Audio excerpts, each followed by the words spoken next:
আমরা গত 16 বছর ধরে ফ্যাসিবাদ বিরোধী আন্দোলনে বারবার বলেছি যে নির্বাচন দেন, নির্বাচন দেন, নির্বাচন দেন।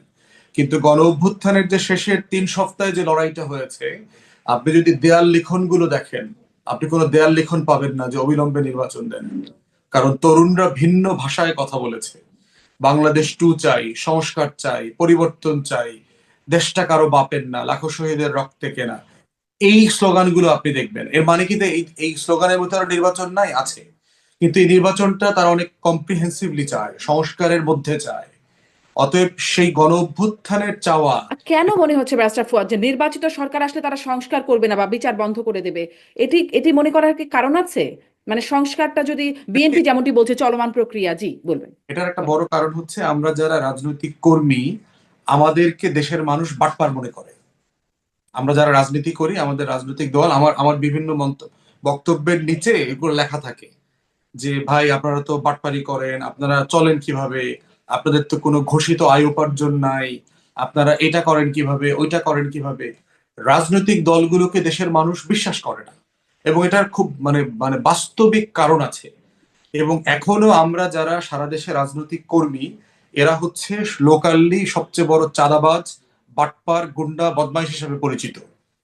তাহলে এইসব কারণে যেটা হয়েছে, আমাদের মতো এক দুজন স্বচ্ছ মানুষ, ভালো মানুষ আছে, মনি আপাদের মতো ক্লিন ইমেজের মানুষ আছেন, কিন্তু আমাদেরকে ওভারঅল রাজনৈতিক যে কমিউনিটি, পলিটিক্যাল কমিউনিটিকে দেশের মানুষ অসৎ, চোর বাটপার হিসেবে চেনে।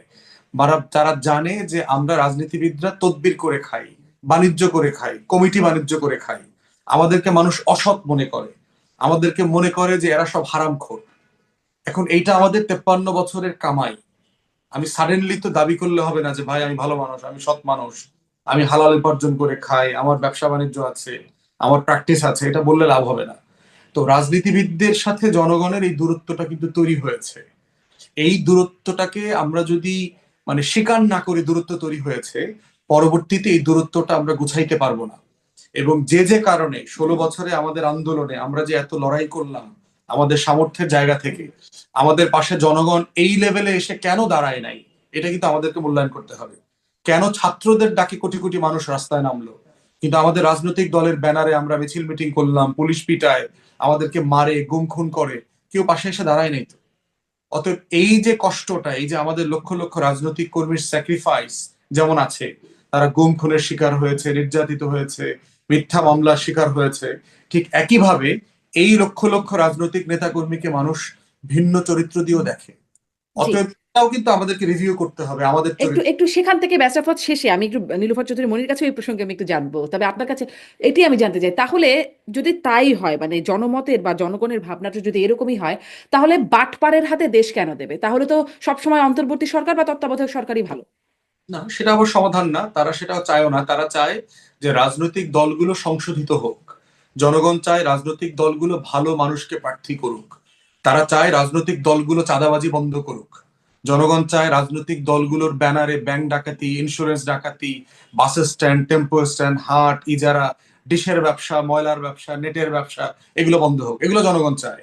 তারা চায় পলিটিক্যাল পার্টিগুলোই পলিটিক্সটা করুক, কিন্তু ভালো মানুষ দিয়ে করুক, জেনুইন মানুষ দিয়ে করুক, যারা মানুষের প্রতি দরদ আছে, ভালোবাসা আছে, ক্রেডিবিলিটি আছে, মনিয়াবাদের মতো সুনাম আছে, সজ্জন মানুষদেরকে চায় তারা দেখতে, চোর বাটপার দেখতে চায় না। এইটা হচ্ছে জনগণের আকাঙ্ক্ষা। তারা চায় না যে অনির্বাচিত সরকার চলুক, তারা নির্বাচিত সরকার চলুক যেটা চায়। কিন্তু রাজনৈতিক দলের কাছে প্রত্যাশা হচ্ছে তারা কথা কাজে মিল থাকবে, আমানতদার হবে, দেশের সম্পদ তার কাছে নিরাপদ থাকবে, সে লুটপাট করবে না, পাচার করবে না, এইটা চায়। জি, আমি এই প্রশ্নটা আপনার কাছে রেখে আমি নীলোফার চৌধুরী মনির কাছে যাই যে কথা কাজে মিল এই সরকারের কোথায়, আর নীলোফার চৌধুরী মনি একটু আগে যে অভিযোগটা করছিলেন এখানেও এখন তদবির বাণিজ্য হচ্ছে, পার্থক্যটা কোথায় উনি সেটাও প্রশ্নটা করছিলেন। নীলোফার চৌধুরী মনি, আপনার কাছে একটু এই জায়গাটায় আমি আগে জানতে চাইবো যে আপনারা কেন আস্থায় নিতে পারছেন না, কেন আপনাদের উপর বিশ্বাস করছে না? বলি, যদি বলি ছাত্ররা বা এই বৈষম্য বিরোধী আন্দোলন, ছাত্ররা বললে অনেক বড় ব্যানার হবে, তারা আসলে কেন বিশ্বাস করতে পারছে না? আপনার বিশ্বাসের কথাটা তো আসে, আমাদের যদি জনগণ বিশ্বাস না করে তাহলে আপনি ভোট দিতে অসুবিধাটা কোথায়? তাহলে তো ভোটটা আপনাকেই দিবে, তাহলে আপনার তো অসুবিধা নাই। জনগণ যাকে বিশ্বাস করবে ভোটটা কিন্তু জনগণ তাকেই দিবে, গেল এক নাম্বার কথা। দুই নাম্বার, ফুয়াদ যেটা বললেন, বারবার যেটা বলার চেষ্টা করলেন, এটাই কিন্তু সত্যি। উনি আরেকটু, ওনার সঙ্গে আমি আরেকটু যোগ করে যেটা বলি, বাংলাদেশের মানুষরা বেসিক্যালি তারা যদি অসৎ হয়, চোর হয়, ডাকাত হয়, গুন্ডা হয়, বদমাশ হয়, তারপরেও তারা চায় তাদের প্রতিনিধি যেন ফেরেশতা হয়। নট অনলি মানুষ হয় এটা চায় না, ফেরেশতা হয়। মানে সে কখনো মিথ্যা বলতে পারবে না, তার কোনো মিনিমাম দুর্নীতি থাকবে না, মানে একদম স্বচ্ছ কাচের মতো একটা মানুষ থাকবে। কিন্তু সেটা যখন না পায় তখন বারবার তারা উষ্টাগত হয়। তারা কিন্তু একজন একজন এমপি কোনো কিছু মিথ্যে বলেছে, চুরি করেছে, তারা কিন্তু অবাক হয়ে সারাদিন গসিপিং করে, চায়ের টেবিলে ঝড় তুলে, গ্রামে গঞ্জে সব জায়গায়।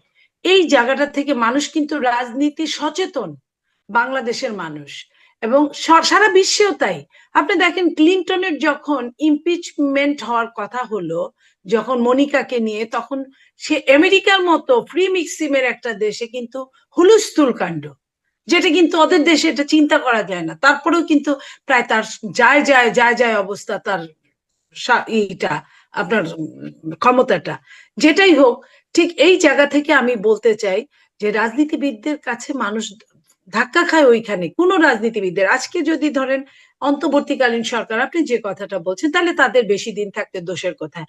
তারা বেশি দিন যদি থাকার ইচ্ছা তাদের থাকতো, তারা দুর্নীতিটা করতো না। আমি বলতে পারবো না, আমি তাদের প্রায় ম্যাক্সিমাম উপদেষ্টাদের নামেও শুনি।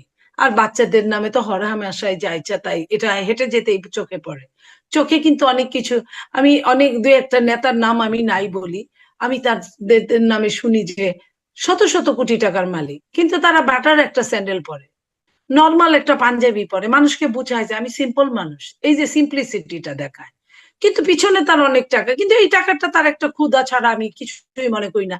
যে টাকা আমাকে যদি সুখ দিতে না পারে, সেই টাকা আমি জমিয়ে আমার লাভটা কি? আমার এটা ধারণা। আমার যদি 500 টাকার একটা শাড়িতেই আমার ভালো লাগে, আমার দরকার কি 5 লাখ টাকা দিয়ে শাড়ি কেনার? এটাই আমি বিশ্বাসী না। বাট আমার বিশ্বাসে তো কিছু আসে যায় না, আমি ম্যাক্সিমাম নিয়ে কথা বলছি।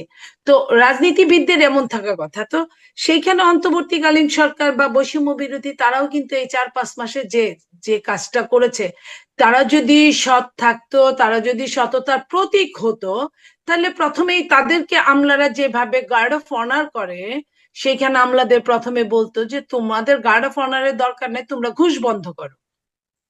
তাদের কিন্তু কোন সেক্টরে ঘুষ কোন অংশই কম নাই, এটা আমার সাথে ফুয়াদ ভাই একমত হবে। কোন জায়গায় কম নাই। হতে পারে আওয়ামী লীগের প্রাতিষ্ঠানিক ভাবে তারা অনেকদিন ছিল, অনেকদিন থাকলে প্রাতিষ্ঠানিক দেখানো যায়। সেখানে তাদের একটা, যেমন একটা পুলিশে নাকি চাকরি নিতে 25 লাখ টাকা নিত তারা, পুলিশ নর্মাল, আমরা যাদেরকে দুষ্টামি করে ঠুলা বলি, তাদের জন্য 25 লক্ষ টাকা, মানে 1 কোটি টাকার 4/1 আর এখন ওটা নাকি 18 লাখ না 19 লাখ না 20 লাখ এরকম। মানে আপনার 5 লাখ কমেছে। কিসের জন্য কমেছে? দেশের এই যে হাঙ্গামা টাঙ্গামায় লোকজন পাচ্ছে না, একটা সিস্টেমেটিক জায়গা থেকে দূরে সরে গেছে, এই কারণে। এই 5 লাখ টাকা কি তারা শুদ্ধ হলো নাকি আমরা শুদ্ধতার সংজ্ঞাটাই জানি না?